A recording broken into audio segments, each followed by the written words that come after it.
আমি পাটিসাপটি করে দেখাচ্ছি। তার জন্য 250 গোবিন্দভোগ চাল ভিজোতে দিয়ে রাখছি প্রায় 1 ঘন্টা মতো। এবার চালের জল ছেঁকে নিয়ে মিক্সিতে বেটে নিচ্ছি।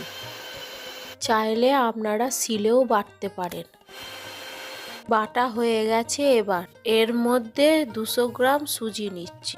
আটা ওই কাপের হাফ কাপ নিলাম, আপনারা ময়দাও দিতে পারেন। স্বাদ মতো নুন আর 2 চামচ খেজুরের গুড় দিলাম। দুধটা আগে থেকে জাল দিয়ে রেখে দিয়েছিলাম। অল্প অল্প দুধ দিয়ে গুলে নিচ্ছি। আমার এতে 500 দুধ লেগেছে। ঠিক এই রকম গাঢ়টা হবে। তারপর কড়াটা বসালাম। কড়াটা গরম হয়ে গেছে। তেল ঘি মেশানো ছিল, সেইটা ব্রাশ করে দিচ্ছি। 2 হাতা ব্যাটারটা নিয়ে কড়াইয়ে চারদিকে ছড়িয়ে গোল করে নিচ্ছি।